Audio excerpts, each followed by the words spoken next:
obviously it took a long time to sign. We finally got it done, and I remember going to Frederick in my first, experience, and it was just crazy. It was like a circus. I remember, during the game, there was fans sitting on the warning track in the field of play because they sold so many tickets, and that's what I'll always remember about that, is just being an absolute nutty environment.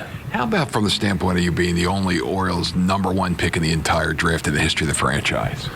Yeah, I mean, obviously a lot went into it. There was a lot made of it. The negotiations took forever. I had Scott Boras, and Boras wanted to do something special that had never been done before. When you talk about a guarantee, I was the first guy to get a guaranteed 3-year major league contract. Nobody had ever done it up to that point. And so it took a while, and we knew that it was going to take a while. And I hated it because, I was like a lot of other guys, just a country boy. I wanted to play baseball. I just wanted to go play. I didn't understand the business side of things. I do now. After many years later, you learn this is a business, and it is what it is. And so it was a tough time for my family and for everybody, really. But it all worked out. I was glad to become an Oriole finally, and some of the best fans in the world are right here in Baltimore.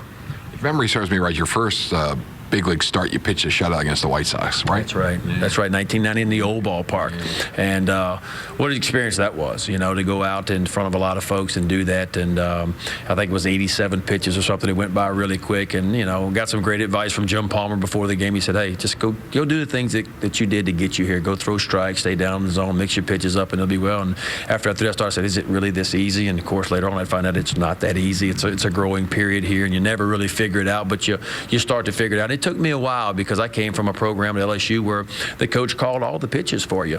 And so all of a sudden you get to the big league level at 21 and you don't know how to pitch yet. You got good stuff, but you don't know how to use it yet.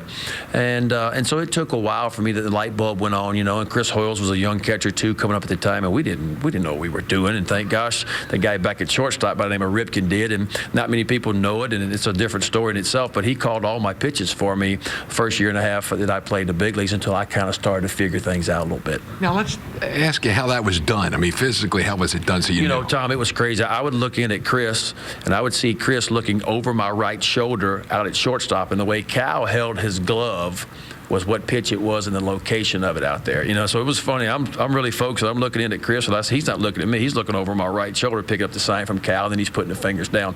And so after the ball games would be over, the tutoring process would begin. This is why we threw this pitch in this situation. This is why we did this with Cal, and you have a couple adult beverages after the game with Junior, and he kind of explains things to you. And that's how my growing process started, And then Rick Sutcliffe, as you know, came along in '92, and that gave me another pitcher to really go to and talk to about it. So it takes some innings. I always tell Kevin Gausman, I said, look, dude, it's going to take a while. I mean, Kevin has great stuff, maybe better stuff than what I had.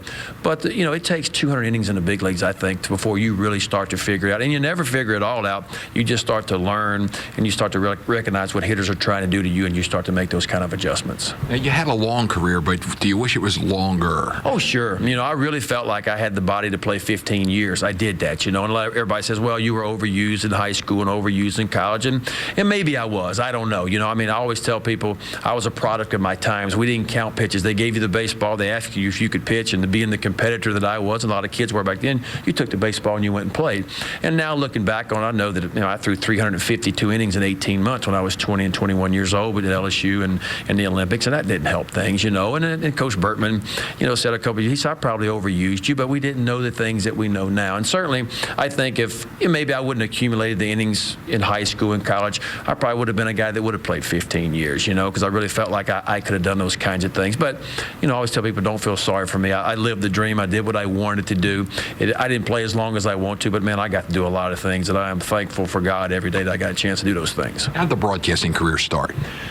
Just started at LSU about 10 or 15 years ago. They got a little CST station over there and said, hey, you want to do some LSU stuff? And I always like staying in touch with the university. I'm only 20 minutes away from the university where I grew up. And so I started pilling around with it, and all of a sudden ESPN called and started doing some stuff for them. And then the SEC network just got kicked off this past year, and they kept me. They turned my little hobby into a job this year. It was 65 events in a 4-month period, and I always loved coming back to Baltimore and seeing the big boys play. And I've been coming back here, 5 or 6 years now, just doing a little stuff when people go on vacation, but I always like coming back here and doing some ball games. You have a preference for radio or TV?